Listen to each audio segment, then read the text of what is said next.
Yes. That, so. Yeah, same man. Yeah, I'm trying to memorise that in the Arabic. I just really think that's really great. Alhamdulillah. And I have had some interesting effects from that already. So I was sort of doing a condensed version of it before I learnt it.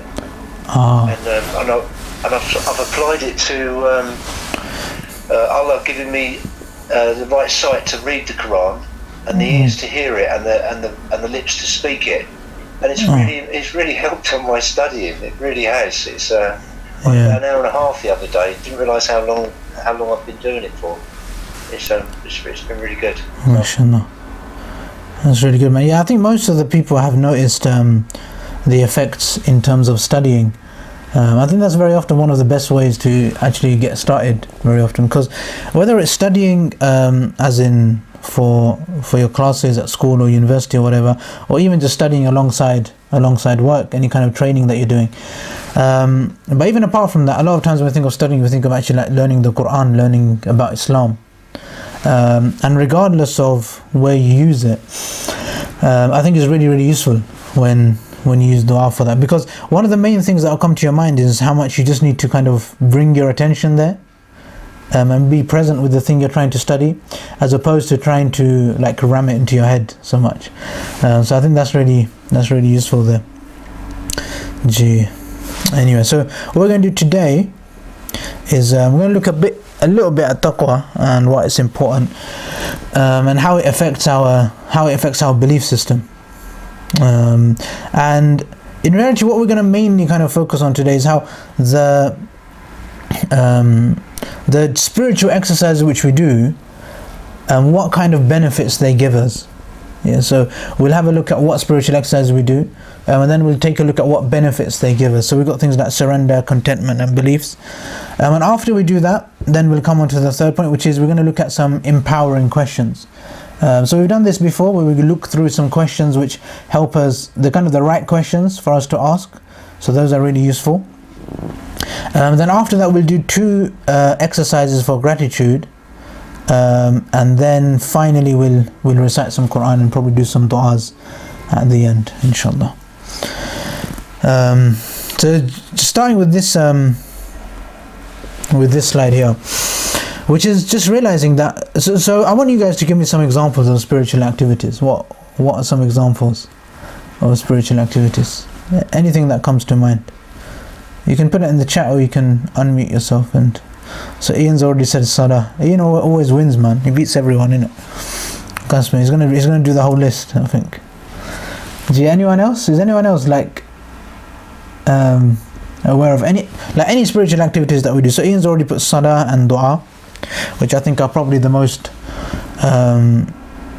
common ones, the first ones which really come to mind, if I'm honest. And throughout the month of Ramadan, I think these are the ones we've focused on quite a lot. But obviously, when you think of Ramadan, what's another spiritual activity we do in Ramadan? Fasting, isn't it? Oh, thank you, Ian. Breathing and meditation. So breathing, and even just getting in touch with the breath can be really useful. I think a lot of that will come under gratitude. So obviously, when Allah speaks in the Quran, He brings attention towards a variety of things which we have going on around us, which sometimes we miss. So even when we bring attention towards it, like breathing, that can be really helpful. Okay, so those are the main ones. And obviously, so we had salah, dua, gratitude, fasting, obviously in the month of Ramadan. There's a few other things that we also do, but these do cover most of the things that we do in terms of our spirit. And what these do, very importantly, is they actually solidify our belief system. Yeah, so we'll come to that on the next slide. But very often it's really important to realize how the spiritual exercise or the spiritual activity, like praying salah or making dua, how it kind of affects the beliefs that we actually have as well. So that's something, like for those of us that have tried to learn about Islam, we'll probably know that one of the most fundamental things is the belief that we have as a Muslim. Yeah, so I think that's really useful. So we'll get to become aware of how important it is to have the correct beliefs, and how the spiritual exercises are designed to sort out our belief system, to strengthen our belief system, so we actually have a stronger belief system. Does that make sense to everyone? Anan, are you listening? MashaAllah, that's good, man. So now what we're going to do is we'll realize that every time we pray, we're actually developing our belief system. Every time we do gratitude, we're developing our belief system. Every time we make dua, again, we're just re-establishing our belief system of how much Allah is helping us. Yeah. So what's important to realize is that there's a little gap between having a belief and believing something and thinking that you believe something. Yeah. Or just knowing that you're meant to believe something. There's a difference between that. One of the most basic things that this can apply to, what's one of the most fundamental beliefs of Islam? G people. We've got less people, man, so I can ask more questions and make sure you're all actually following. Anan, do you know? Who else is here? People. Anan, you should know. Let me pick on you. Ian's answered it before everyone. Anan, what are you saying, man? Anan, are you there? Hello. Okay. Anyway, so what's one of the fundamental belief systems? So everyone should have things coming up now. So when I ask you this question, what's like the most fundamental belief of Islam? So some of the most basic answer is what Ian's already given, which is believing in Allah. Yeah. So I think that one of the 5 pillars. Good. Yeah, and obviously the first thing is actually faith, isn't it? It's one of the 5 pillars, obviously, as AJ has mentioned. So it's actually really, really important, the belief that we actually have and the awareness that we have of the beliefs that we have. So what I want to do today is simply just bring attention to the fact that the spiritual exercises solidify the beliefs that we have. And very often, like, we might know that we're meant to believe that Allah exists or Allah's created us, but how deeply we believe it is always going to have a bit of a gap between just knowing it as a fact. Does that make sense to everyone? So that's why when we pray like we did yesterday, when we really get into our prayer, and now hopefully today we'll have plenty of time to practice reciting the Quran as well. But once you realize that the way that you perform in your spiritual activities, the way you pray salah, the way that you make dua, the depth with which you're able to do gratitude and bring awareness to what's around you, these will affect our belief system quite directly. Yeah. So we'll come on to that. Now, based on what we've said praying salah, doing gratitude, making dua. So one of the main things which happens when we pray salah is we open up to the idea of surrender. Does that make sense to everyone? So if normally we're kind of living in a world where we believe we really affect the world and how it goes on around us, when we pray salah, we're kind of giving up to that idea. The whole prayer is talking about a being who's completely in control, and in control of you, and in control of the world, and in control of your life. So it reminds us that we're not really meant to be as in control as we think we are. So that's one of the real benefits of praying salah. Yeah, as well as that, it reconnects us with Allah. It gets us aware of Allah again. Then with gratitude, it also gives us the ability to surrender and realize that very often we have a lot of the things which we're trying to control and trying to chase. But at the same time, it also gives us contentment to a much deeper level, where we're not so worried about having something which we don't already have. We're not trying to chase something which we don't already have. So that's one of the real benefits of doing a gratitude exercise. Even just getting in touch with your breath and noticing what's going on, even that can really help with contentment. And with belief, the third spiritual exercise Ian mentioned is dua. And like we mentioned yesterday, when you make dua, is dua which actually makes us realize that we're not just flesh and blood, that we're actually a spirit. Yeah, there's actually a lot more to us than maybe meets the eye. And the same way, salah will do that, reciting Surah Fatiha properly will do that, and in the same way, having a gratitude exercise will do that. But all of them will bring in this awareness of Allah, and this awareness that we're actually meant to be surrendering to Allah, and make us happy with what Allah's already given us, as opposed to chasing something which we don't have. And then that gives us the belief that we're connected to Allah. Does that make sense to everyone? So this is how, is good to be aware of how the spiritual things that we do, like fasting and praying salah and all these du'as that we do, they actually are very, very directly related to what we're trying to solidify as our beliefs. And even if you separate them and say that salah gives you surrender and gratitude gives you contentment and du'a gives you belief, all three of them actually overlap. Yeah, so just by doing a gratitude exercise, you also get surrender and you deepen your belief as well as getting contentment. Same with your prayer, same with your dua. So they all actually give these three main types of things. Now, obviously one of the problems is very often we ask the wrong kind of questions. So what then happens is, instead of being in a state of contentment and being like surrendering to Allah, we're kind of in a state of panic and chasing something which we don't already have. Do you guys agree with that to some extent? Does everyone agree with that? G people, are you guys actually here? Who's here? Let me see who's here. Nadeem's here. Assalamu alaikum, Nadeem. What's going on, man?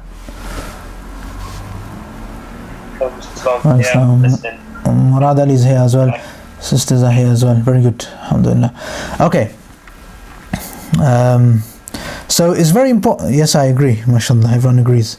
So it's very important to try and get rid of that feeling which we have of chasing. And this is very often, it's mentioned in the Quran. The Prophet ﷺ brings it up in a few of the hadith. But just before we get into the exercise of gratitude, I'm just going to ask these questions. Yeah. So now, whenever we ask these questions, it's important to be open to the questions and not panic to try and answer the questions. It is natural to kind of panic and try answering every question. Like sometimes we think it's very like virtuous to know all the answers to all the questions in the world. But sometimes it is good just to give a bit of time and allow the answers to come. Sometimes the answer might come from something which is beyond you. So the first question, is everyone ready here? So try and ask these questions to yourself and give yourself time to think about the question and answer the question. Very often, just asking the question will do whatever needs to happen. You don't need to like think about it so much. So as you can see, the questions are on the screen. So I'll read through them and you guys can read through it as well and try and get in touch with the question. So first question, what if I'm exactly where I'm meant to be? Not meet to be, meant to be. And this is an important, obviously, question. What if that, sometimes when we forget that Allah's in control and Allah's given us everything that we need, this question helps us remember that we're actually kind of exactly where we're meant to be in terms of our journey. And it's more than possible that because of the efforts that we put in and because of the sacrifices that we make, we're actually well ahead of schedule. If we've been praying regularly, if we've been making dua regularly, doing gratitude to some extent, we're actually able to believe that we're ahead of schedule. And just bringing attention, like what we've done up to this point, is bringing attention to the fact that we do like our illusion of control. Ask yourself this question, that don't I love the illusion which I have of control? And in reality, like, how much of an illusion is it? Like, think about how much of an illusion the idea of being in control of your life actually is. Like, how much control do we actually really have over the future? In fact, going back to the whole question, like, do we even really want to have so much control and predictability in the future anyway? And when you ask yourself that question, then you might want to come on to the next question, which is, do we believe that Allah is in control? And obviously, as soon as we say that, as soon as we ask the question of, is Allah in control, then if we know that Allah is in control of everything and everything is essentially in Allah's control, then how can we make ourselves believe that Allah is actually on our side? Allah is looking after us. Allah's like He's on our side. How are we able to build that belief within us? How can we do that? And if we believe that we could never, regardless of what we do, we can never go off Allah's plan, like the plan which Allah has made for us, like we can't really go off from that, then how would we behave? How would our control be? Would that allow us to let go and actually trust Allah?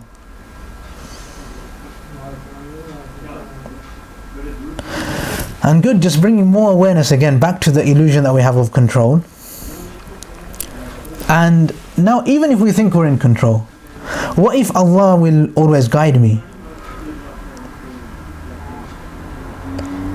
And again, just giving yourself the power is actually in the question, not in your mind thinking of the answer. And for those of you getting insights, like, don't try and like get too excited about the insights either. Just be happy with asking the questions. The questions are powerful. So the next question: what if Allah will always guide me? I've already asked this question, but what if Allah will just always guide us? Like, He's in control and He's created everything and He's put everything in control. So what if He's going to guide everything that's going to happen in our life? Like, it's not really so much up to us to control everything. Then how unlimited does my potential become? Gee. Has everyone had a chance with those questions? These questions you should, I'll go back a slide. If you guys want to screenshot them, they're good just to ask yourself sometimes when you're a bit confused. And also, like, you know, when you lose your taqwa, if you lose your awareness of Allah sometimes, then these questions are good questions, man. They'll bring you back into reality. They'll bring you back into awareness of your spirit, and they'll make you realize the real role that you actually play in the world as well. So very, very useful questions to ask there. Now, as I mentioned at the beginning, two things which I want to do now is I want to do a bit of, I want to have a bit of time on gratitude. So we spend a bit of time actually doing some gratitude. And there's two exercises, I want to do three kind of exercises. And these exercises, they just bring our attention to what is actually there around us. There's nothing particularly complex about these exercises, and the magic is in doing the exercise. Yeah, not in knowing that you need to do the exercise. Does that make sense to everyone? So I'm going to bring attention. I'm going to call this the reverse gap. So the Prophet sallallahu alaihi wasallam, he mentions in a hadith, and Ibn Abbas radiyallahu anhuma قال سمعت النبي. Ibn Abbas says, I heard the Prophet sallallahu alaihi wasallam saying, لو كان لابن آدم واديان من مال لابتغى ثالثا.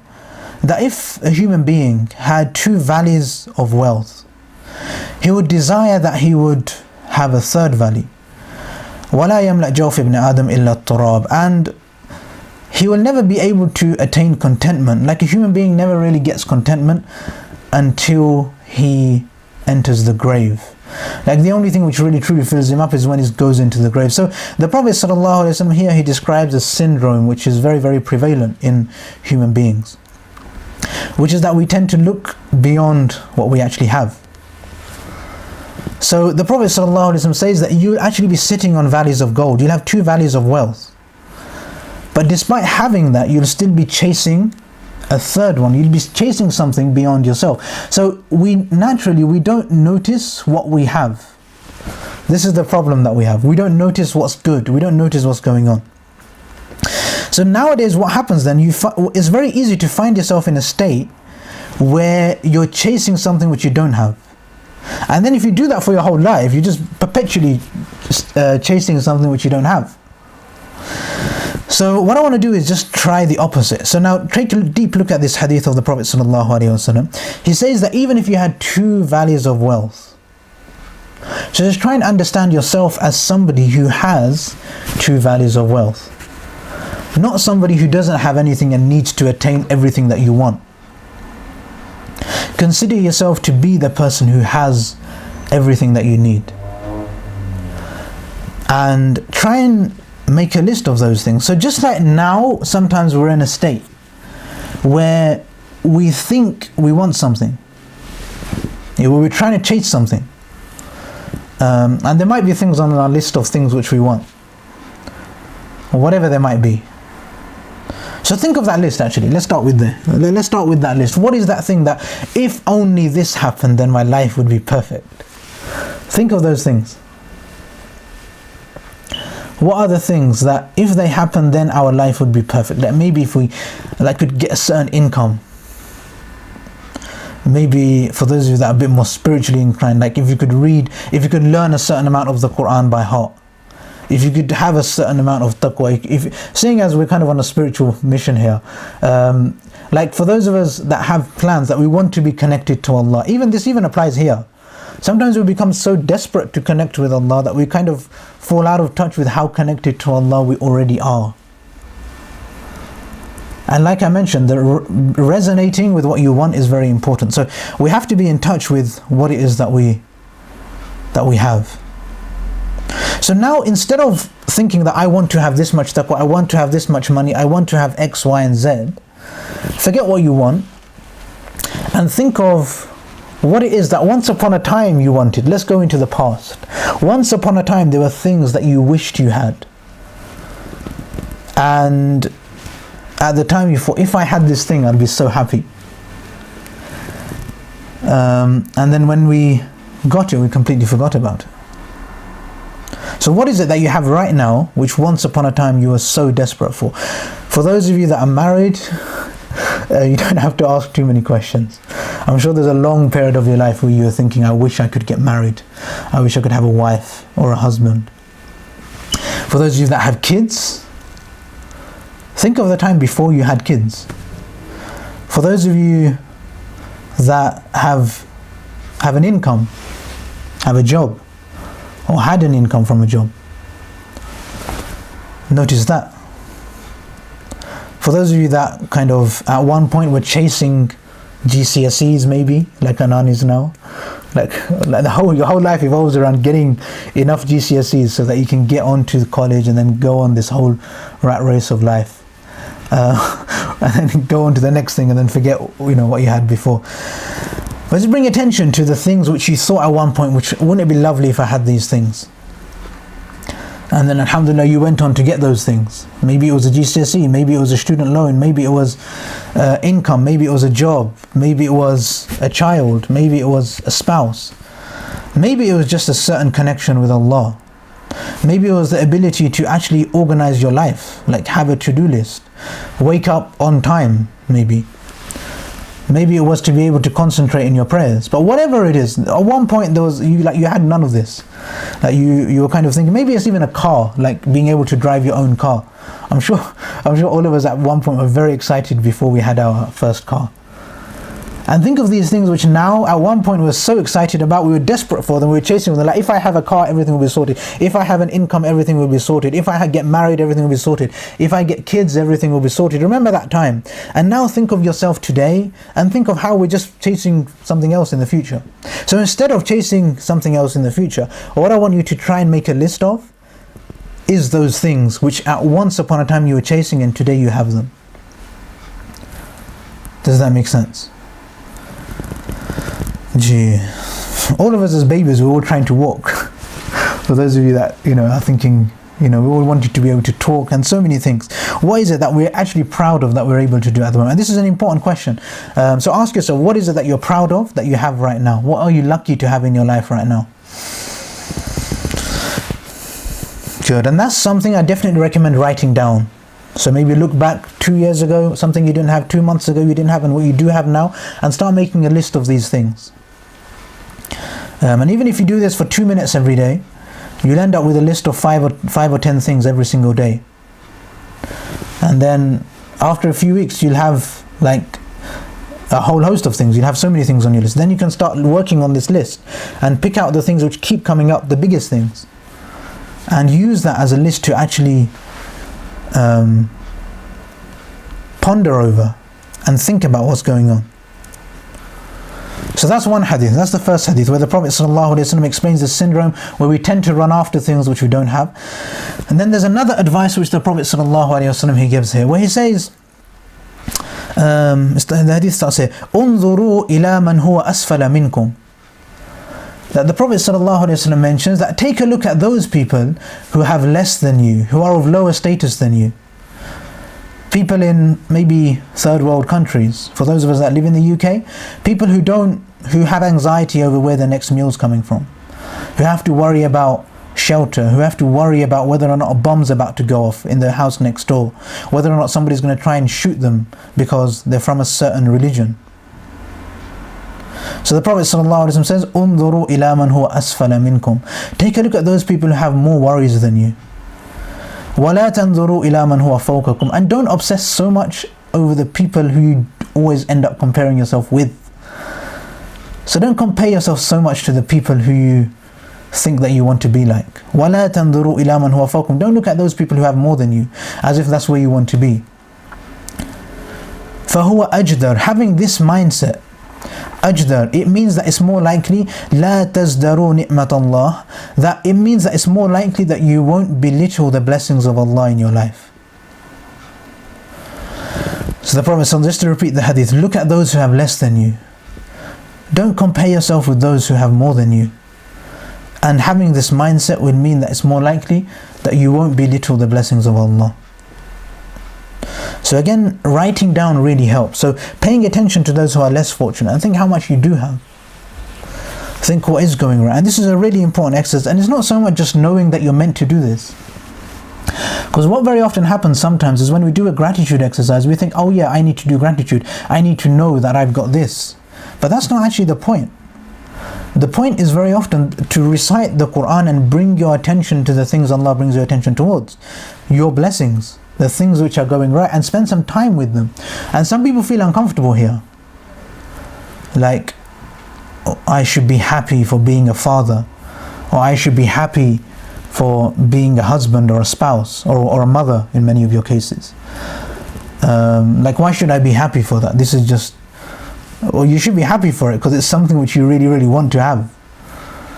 The same with the relationship which we have, the same with the income which we have, the same with the shelter that we have. So it's very important to take a look at the blessings that we have in our life and be able to get in touch with them. So gratitude is an exercise which we should take out time for, and it will actually be a very personal exercise where we take out some time and we think about what it is that actually is going right at the moment in my life.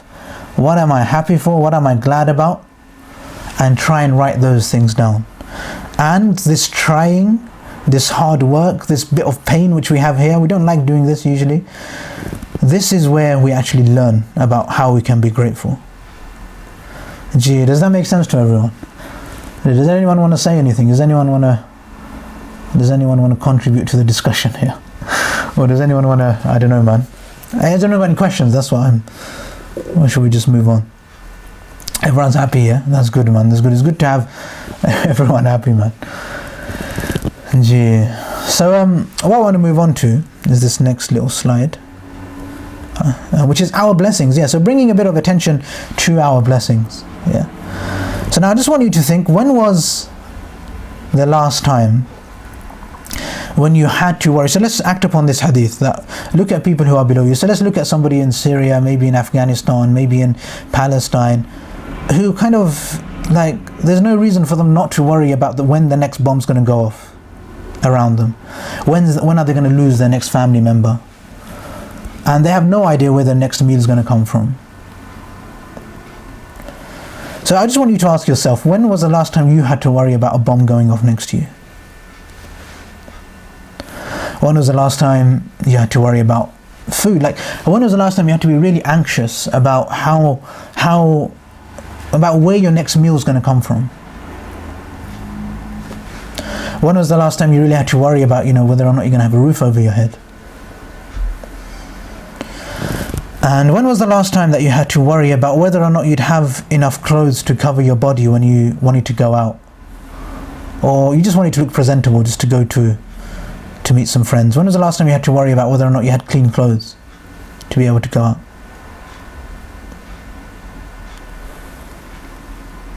See, when was the last time we actually worried about that? We actually worried about, do I have enough clothes to cover my body? Or do I have food today on the table? When have we ever had anxiety about where our next meal is coming from? Like, at what point in our life was it that we had to really, really worry about where our next meal is going to come from? Or whether or not we've got enough clothes to cover our body. When was the last time we had to really, really worry? Like, the finances were so bad that we were just struggling. Do I have enough clothes today? Or can I afford to turn the washing machine on to wash clothes today? Gee. Anyway, man. So gratitude is an important exercise, man. I would definitely recommend taking out some time. I've made a course on YouTube for gratitude. and it's less than 5 minutes a day, and it just gets you to, on a daily basis, get you in touch with what's going right and what's going good. And I think that's really, really important, man. I know a lot of people, alhamdulillah, I think for the Colchester community, for those of you that have been at the mosque, you know, especially the brothers, and I know a lot of the sisters come as well. But since the beginning of Ramadan, we've kind of focused, we have this idea of, you know, trying to notice what Allah does do for us. But sometimes if we just kind of become complacent and think that I've done it now, I know now, I'm a grateful person now, then sometimes we can miss out on a lot. So it's important to go back to having a beginner's mindset and figuring out our gratitude. And most importantly, I think the one thing which everyone doesn't do, which is the most easy thing to really do, is to write down these things. So if you can afford a notebook and a pen, or even a pencil, try and actually invest in a notebook and a pen and write it down. What am I grateful for? And write down 5 things today, and write down another 5 things tomorrow. And for those of you that don't know how to use pens and stuff, there's no excuse for even having an app on your phone. So there's a gratitude app. There's one I actually really like. It's called Gratitude. And if you go on the App Store on iPhone or the normal one or Android, and you type in Gratitude, then there's an orange app with kind of a leaf. Actually, let me check what it looks like. What the icon is. Yes, there's an orange app with a heart and I don't know how to explain it, man. But it's called Gratitude. You type in Gratitude and you'll see a picture of a heart on a tree kind of thing. So that's what I'd recommend downloading.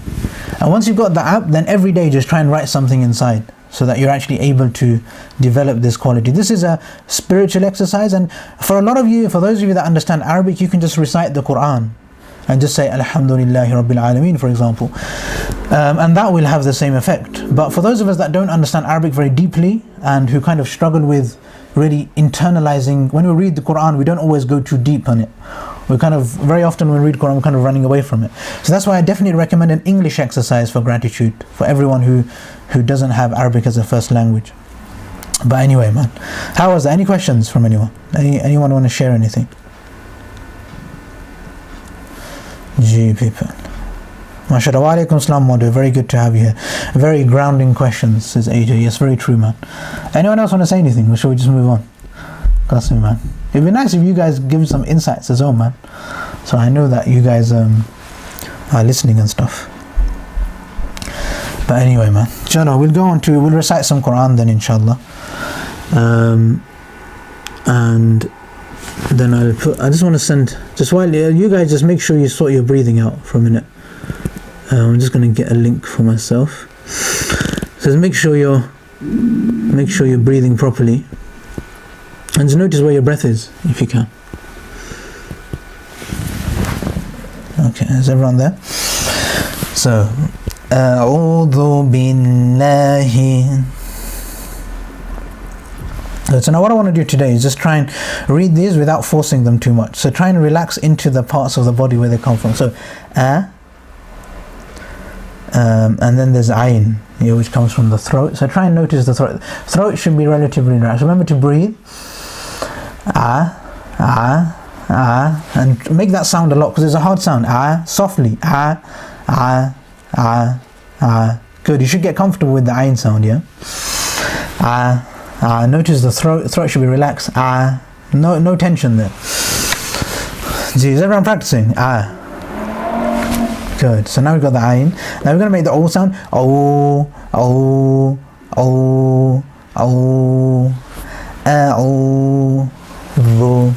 Good.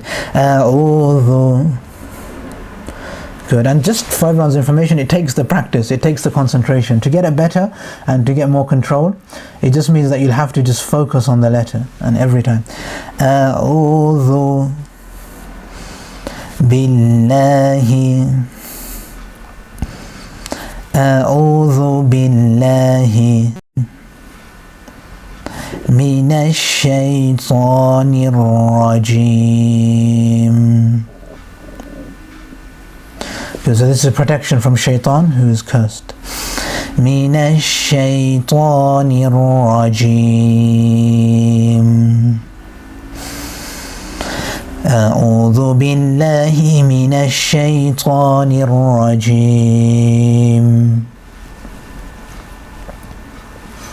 Good. So that is protection from distractions, yeah.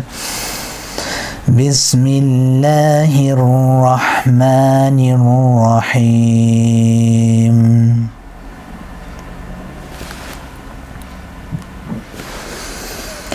Good. Gee, how is that for everyone? Is that okay? Should we carry on? Then we've got Surah Fatiha here. So this is what we started a little bit yesterday, but again I just want everyone to keep their attention on the letters and everything. So Alhamdu Lillahi, Alhamdu Lillahi Rabbil Alameen. Alhamdu Lillahi Rabbil Alameen.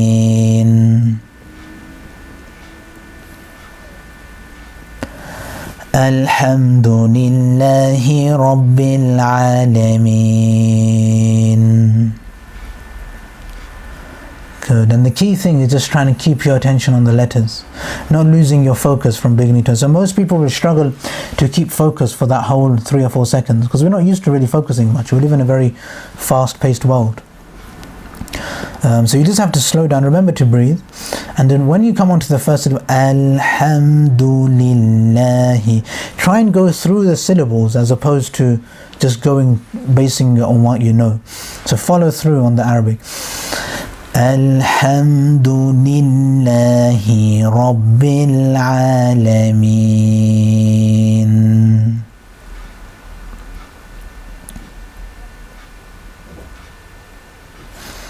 Good. Ar-Rahman. So notice the Ra here. Ra is a round letter. Ra, and the tongue kind of rolls. Ra. So there's a lot going on there. So the tongue rolls, so make sure the tongue is relaxed. Just make the rolling sound first. See what that sounds like. And then Ra is round lips as well. So Ra, Ra, Ra. Noticing that. Practicing it actively, loudly if you can. The louder you practice, the more easier you'll understand it. Ra. Good. Now noticing any unconsciousness around the Ra. You will probably have it. It's quite a hard letter. So just remembering to breathe. Ra, Ra, Ra, and trying to relax your lips as well as you go into this. Ra, trying to get rid of any unconsciousness. Ra. Good. Ra. Rah. Rah. Rahma. Good. Ar-Rahma. Good. So that should be nice and controlled. No unconsciousness. Remember to breathe. Ar-Rahma. The knee is going to smile. Nirra. Nirra. Bit of a hardship there. Nirra. So the Ra will grab the Noon quite quickly. Nirra. Him. Him. Ha. He. Him. Rahim. Nirra. Good, and then breathe. Him. Try and understand the ha, it's quite easy. Him. Him. Nirrahim.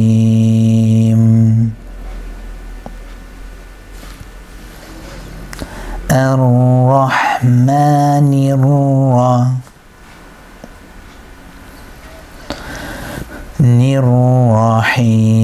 Nirrahim. الرحمن الرحيم.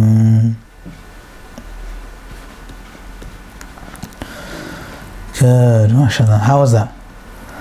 So that was good practice, man. So it's good to be able to just get into that kind of a practice. So Maliki. Good. And now not worrying too much, remembering there might be a bit of tension around your lips again. Yeah, this is called unconscious energy. So it's good to notice that. Ma, just noticing the sound. Now allow the sound to come freely a bit more. Maliki. Maliki Yawmid. Good, meme onto the dal. Notice that. Mid. Notice the dal. Notice if you can hold it with your tongue. Notice where your tongue goes. Middi. Middi. Middin. Yawmiddin. Remembering to breathe. Yawmiddin.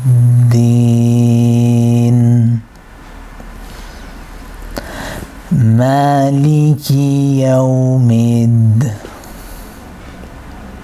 Good. And if you lost concentration there, don't worry, man. Some of you will have lost concentration. If you did, notice. Be happy that you noticed. But it's hard to keep concentration, man. Maliki Yawmid. Middin. Yawmiddin. Maliki Yawmiddin. Maliki Yawmiddin.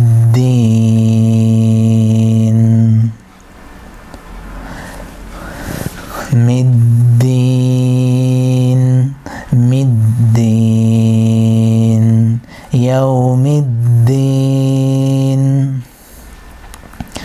Maliki Yawmiddin. Good. Remember to breathe. And now this is the fun bit, man, where you get to actually like use all your practice. Maliki Yawmiddin.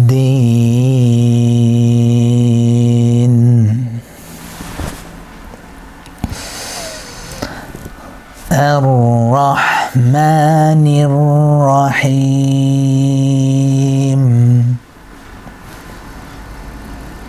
Maliki Yawmiddin.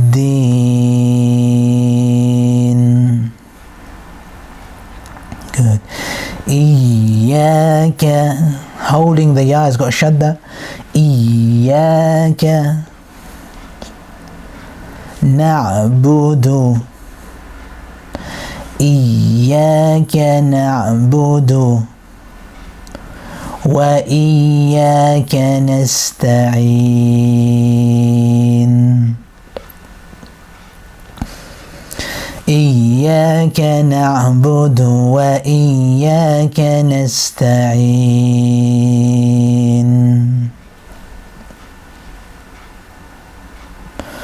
Good, very good people, man. I'm going to leave Surah Fatiha there, and then we've got the dua, and then I'm just going to recap. I'm just going to put a link in the chat as well.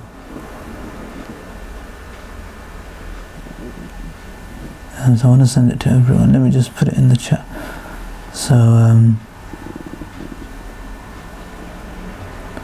I'll put a link in the chat for a survey as well.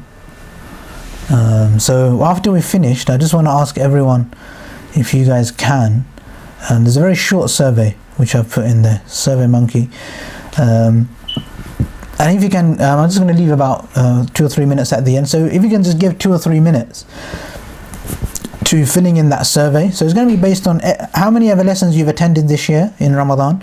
It's going to be based on your whole experience, whatever you've been feeling, whatever you've been learning. Just based on that, just sharing what you've learned basically in there. And I think you can keep it anonymous, so you don't, it's going to be anonymous, so you're not going to have to give your name. So if you don't want to give your name, then you don't have to, and you can share some really, whatever you've been learning, whatever you've been benefiting from these classes. So that'll be really good. And if you do give your name, that'll be helpful as well, so we can put your name there. Anyway, so we come on to this dua. Is everyone ready for the dua? Yeah? This is the dua for light. So remember to identify your body parts and realize we're asking Allah for light here. Allahumma ij'al fi qalbi nura. Good. Now remember to breathe and say it a bit nicer this time, man. Sing it a little bit. Allahumma ij'al fi qalbi nura. Wa fi basari nura. That's in our sight, one light in our sight. وَفِي سَمْعِي نُورًا. And in our perception, in our. وَعَنْ يَمِينِي نُورًا. Our right side. Then left. وَعَنْ يَسَارِي نُورًا. Bringing a lot of attention to the word nura, because that's the word light. That's where the light's coming. Above and below. وَفَوْقِي نُورًا. وَتَحْتِي نُورًا. Good, now in front and behind. وَأَمَامِي نُورًا. وَخَلْفِي نُورًا. وَاجْعَلْ لِي نُورًا. This time just keeping it all in mind. So I'm just going to quickly go over the English. So in my heart, in my sight, in my sam'i, in my perception, yameen is right, yasar, left, above, below, in front, behind, and this last bit, waj'al li nura, and make me light, make me fully light. So you can read it with me, so remember to breathe and just follow along. Allahumma ij'al fi qalbi nura, wa fi basari nura, wa fi sam'i nura, wa an yamini nura, wa an yasari nura, wa fawqi nura, wa tahti nura, wa amami nura, wa khalfi nura, waj'al li nura. Gee, people. So it's a powerful dua, man. And make sure you feel yourself coming into light. But anyway, just to summarize what we did today, we looked at taqwa again, how that affects our belief system, how spiritual exercises bring us into surrender and contentment. We're not so much in control, we're not obsessed with being in control. And then we asked some empowering questions. We done 2 gratitude exercises, and mostly we learned that it's really important to write down the gratitude exercises, write down what you're grateful for, and then we went into Quran and the dua for light. So that's what we've done today, and in the chat I've put a link to a survey. So if everyone who comes to this class, if you can try and just follow that link, and it'll take you 2 or 3 minutes. So we finished a little bit early today, so if you can just take 2 or 3 minutes to really write down what it is that you're learning, what you're finding good, and how you think it can be improved. So just a bit of feedback for me, and most importantly, what insights people are learning. What are people learning? What's the main thing that you're taking away? Are you taking things away into your kind of personal life, and how is it kind of helping you in that way? And I think it's more than possible for you to remain completely anonymous. So if you want to remain anonymous and share that information, I'd really recommend that you do that. So the survey link is there, surveymonkey.co.uk, and then just follow that link there, and inshallah I look forward to seeing what everyone writes there, inshallah. Anyone got any questions which they want to ask, or shall we end it there? Any questions? You're welcome to ask any questions, man, if anyone wants to ask any questions. Or was that straightforward today? Okay, inshallah, we'll leave it there. And just if you can all just take a bit of time just to put the feedback in the survey, and inshallah I'll see you tomorrow at 6 o'clock. Assalamu alaikum, everyone. Very good to have you all, man.